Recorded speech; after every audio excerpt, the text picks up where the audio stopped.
안녕하십니까. 5월 31일 월요일 영국의 사리방송 빅타임입니다. 5월의 마지막 날입니다. 고고한 자태의 목련꽃들이 지고 나무엔 푸른 이파리들이 무성히 나오고 있습니다. 뜰하게는 아직 차가운 날씨에도 불구 사르비아가 탐스러이 꽃대를 세우고 있습니다. MZ세대는 세월이 늦게 간다고 투정하겠지만 중장년층은 금년이 벌써 반이 갔다는 사실을 인식하고 탄식의 한숨이 나올 수도 있는 날이라는 생각이 듭니다.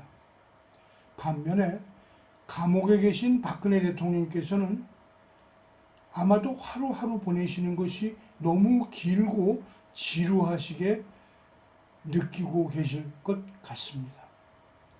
그러고 보면 몸이 편찮으셔서 외래 환자로 통원 치료를 받고 계신 날이 조금은 위로가 되는 날이 될 수도 있을 것이란 생각도 듭니다.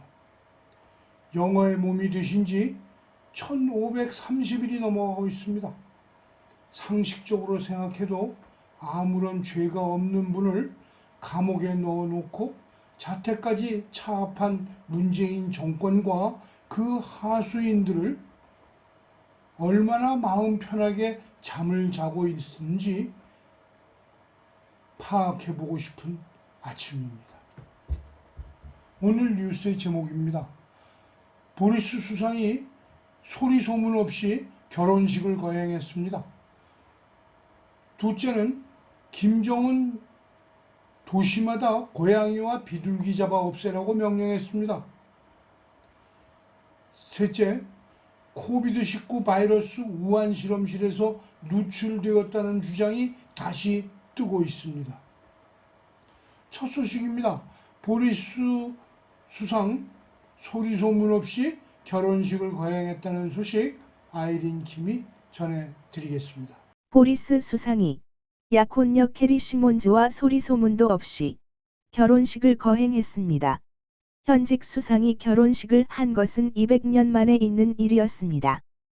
56세의 보리스 수상은 33세의 시몬즈 양과 런던 중심부에 있는 웨스터민스터 대성당에서 토요일 오후 2시부터 30분간에 걸쳐 결혼식을 거행했습니다.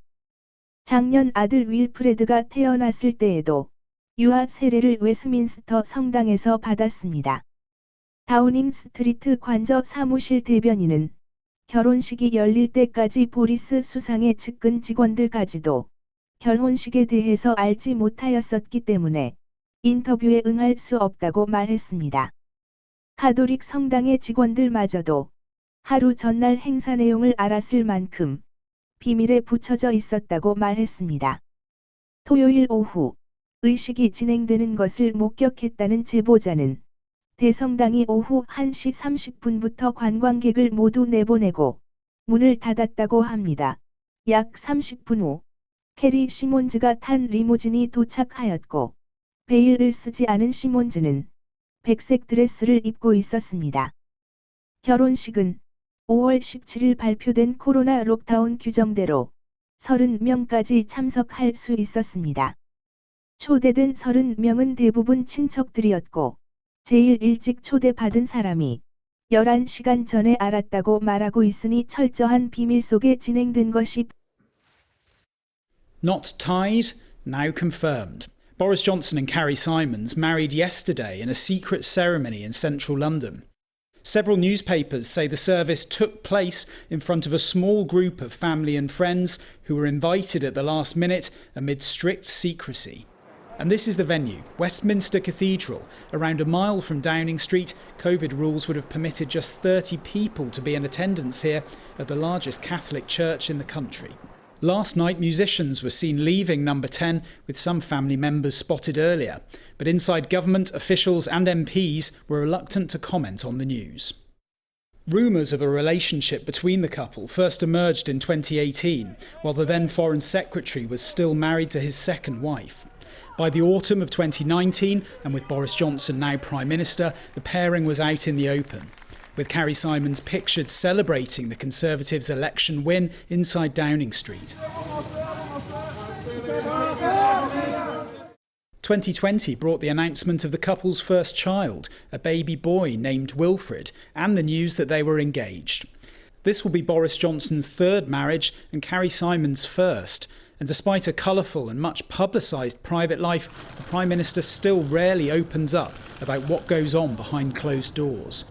분명합니다. 그리고 저녁, 다우닝 스트리트 관저 정원에 텐트가 설치되었고 음악가들과 손님들이 저녁 늦게까지 있다가 나가는 것이 기자들에게 목격되었다고 합니다.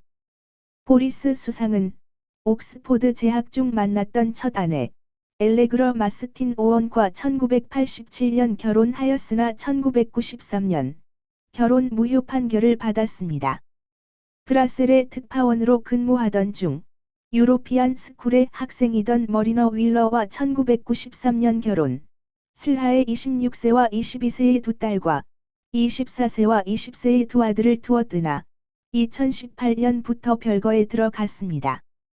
그는 결혼 중에도 미국 기업가 제니퍼 마큐리, 언론인 페트라젤라 와이어트 등과 관계가 있었습니다.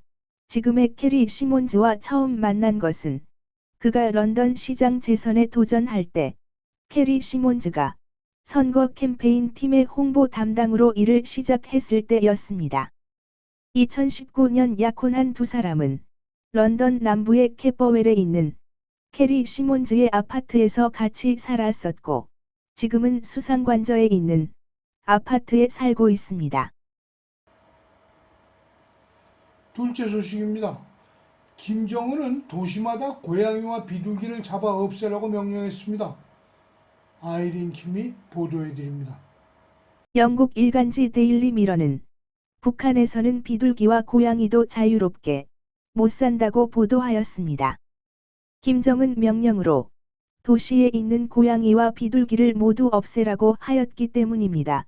그는 비둘기와 고양이가 중국의 국경을 넘나들며 코비드-19 병원체를 옮겨올 수 있기 때문이란 것이었습니다.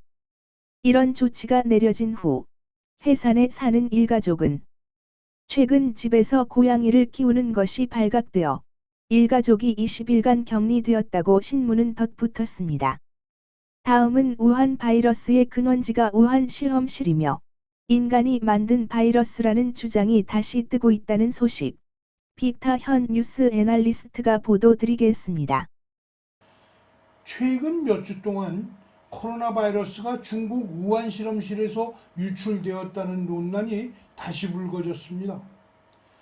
그동안 트럼프 행정부의 조사와 중국에서 탈출한 증인들의 증언에도 불구 중공 정부의 완강한 부인과 WHO의 중공 측과 공동으로 수행한 현지 조사에서 조사원들은 누출 징후는 발견 못했고 야생동물 시장에서 시작된 것으로 판단하였기 때문에 누출 주장은 음모론으로 덮이고 말았습니다.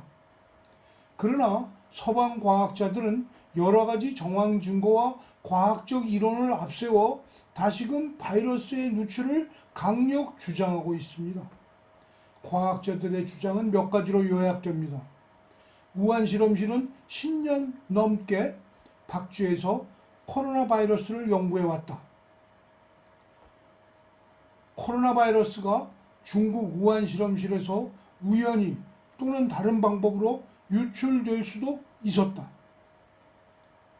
우한에서 첫 번째 집단 감염지가 발생한 곳은 야생동물 시장과 우한 실험실에서 불과 몇 킬로밖에 안 떨어진 곳이었다는 사실이다.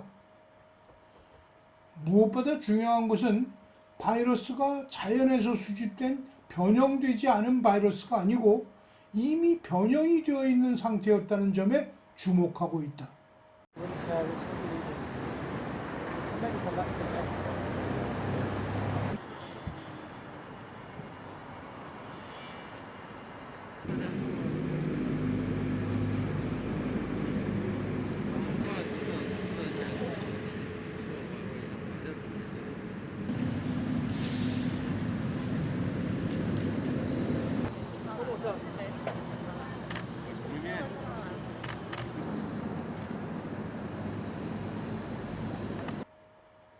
그러나 바이든 행정부는 취임 직후 트럼프 대통령이 세워놓은 실험실 누출 조사에 대해 국무부에 중단 명령을 내렸었습니다. 그러나 바이든 대통령의 수석 의료고문 앤서니 파키는 5월 11일 상원에 출석, 누출 가능성은 확실히 존재하며 그것의 사실 여부를 위한 조사에 찬성한다고 말함으로써 WHO가 임명한 조사팀의 12일간에 걸친 검사 결과를 의심하는 발언을 다시 하였습니다. 논란이 다시 일자 바이든 대통령은 90일 이내에 코비드19 기원에 대한 조사를 마감 보고하라고 재조사 명령을 내렸습니다. 조사 결과 어떻게 나올지 귀추가 주목됩니다. 이상으로 오늘 뉴스를 마치겠습니다. 시청해 주셔서 감사합니다. 내일 또 뵙겠습니다.